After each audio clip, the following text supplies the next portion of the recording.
সেই দিন চলে যাবো ওখানে গিয়ে। সবাই তো আমার সাথে মাঠে নেমে পতাকা ধরে মাঠে নামবে এরকম হতে পারে না, কিন্তু সবার ভালোবাসা আশীর্বাদ আমার কাছের লোকেদের, সেটা আমাকে আমার জয়কে অনেক মসৃণ করবে। আমার অফিসে আসার সঙ্গে সঙ্গে আমি ওকে আমন্ত্রণ জানাই সৌজন্য সাক্ষাৎকার, এটা নিয়ে রাজনীতি করার কোনো জায়গা নেই। হ্যাঁ, আমরা একসঙ্গে। বিজেপি প্রার্থীর সঙ্গে তৃণমূল কাউন্সিলরের জড়িয়ে ধরা ছবি ভাইরাল। ভোটের মুখে গুঞ্জন চুঁচুড়ায়। চুঁচুড়ার বিজেপি প্রার্থী সুবীর নাগ কামারপাড়ায় ভোট প্রচারে বেরিয়েছিলেন। চুঁচুড়া পুরসভার 23 নম্বর ওয়ার্ডের তৃণমূল কাউন্সিলর দিব্যেন্দু অধিকারীর অফিসের সামনে দিয়ে যাচ্ছিলেন। কামারপাড়ায় অফিসে দিব্যেন্দুকে দেখতে পেয়ে সুবীর নাগ ঢুকে পড়েন। দুজনের সৌজন্য বিনিময় করেন। দিব্যেন্দু অসিত মজুমদারের অনুগামী বলে পরিচিত। অসিত মজুমদারকে টিকিট দেয়নি দল। দিব্যেন্দুর সঙ্গে সুবীর নাগের সৌজন্য সাক্ষাৎ এবং সেই ছবি সুবীর ফেসবুকে পোস্ট করেন। দিব্যেন্দু সেই পোস্ট শেয়ার করাকে ঘিরে জল্পনা তৈরি হয়। যদিও সুবীর নাগ বলেন, দিব্যেন্দু আমার পুরনো বন্ধু, আমার রাজনীতির বাইরেও অনেক বন্ধু আছে, আমি সবার থেকে ভালোবাসা আশীর্বাদ চাই।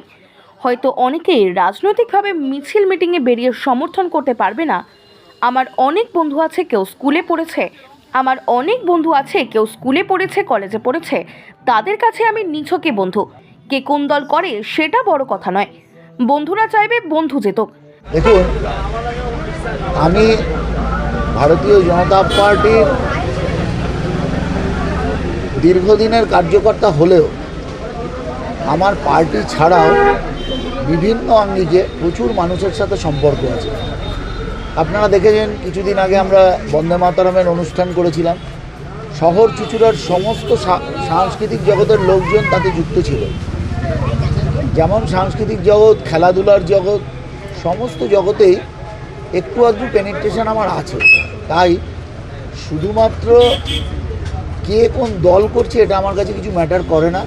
দিব্যেন্দু আমার পুরনো বন্ধু, অবশ্যই দিব্যেন্দুরও কোনো সমস্যায় যেমন থাকাটা আমার কর্তব্য, তেমন বিভিন্ন রাজনৈতিক দলের আমার যত বন্ধুবান্ধব আছে তারা সকলেই উৎসাহিত। তারা যেভাবে পারবে, সবাই তো আমার সাথে মাঠে নেমে পতাকা ধরে মাঠে নামবে এরকম হতে পারে না, কিন্তু সবার ভালোবাসা আশীর্বাদ আমার কাছের লোকেদের, সেটা আমাকে আমার জয়কে অনেক মসৃণ করবে। দিব্যেন্দু অধিকারী বলেন, বিজেপি প্রার্থী প্রচারে বেরিয়েছিলেন, আমার অফিসের সামনে দিয়ে যাচ্ছিলেন, সেখানে দেখা হয়েছে। এটা সৌজন্য সাক্ষাৎ। আজকে নয়, উনি যখন প্রথমবার ভোটে দাঁড়িয়েছিলেন তখনও দেখা হয়েছিল।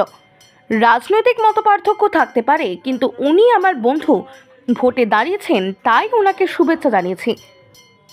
উনি পদযাত্রায় বেরিয়েছিলেন, আমার এলাকা ওয়ার্ডের পাশ দিয়ে, আমার অফিসের পাশ দিয়ে যাচ্ছিলেন। আমার অফিসে আসার সঙ্গে সঙ্গে আমি ওকে আমন্ত্রণ জানাই সৌজন্য সাক্ষাৎকার, এটা নিয়ে রাজনীতি করার কোনো জায়গা নেই। হ্যাঁ, আমরা একসঙ্গে পড়তাম এবং খুব ক্লোজ। আজকের সঙ্গে ওনার সম্পর্ক নয়, উনি যখন প্রথম ভোটে দাঁড়িয়েছিলেন পিয়ারাবাগান ওয়ার্ডে, তখনও আমার সঙ্গে পরিচয় ছিল। আচ্ছা, না এটা নিয়ে তো বলছে যে বিজেপি দেখুন, এটা নিয়ে হয়তো লোকে করছে, এটা ব্যাপার না, আমি মিশতে পাই না। আমার সঙ্গে আপনারও ভালো সম্পর্ক থাকতে পারে, তারপরে কি আপনার লোক হয়ে গেলাম? আমি সকলের লোক। মানে রাজনৈতিক মতপার্থক্য থাকতেই পারে, রাজনৈতিক মতপার্থক্য থাকতেই পারে, কিন্তু উনি আমার ফ্রেন্ডস, উনি ভোটে দাঁড়িয়েছেন, আমি ওনাকে শুভেচ্ছা জানিয়েছি। আচ্ছা, নমস্কার।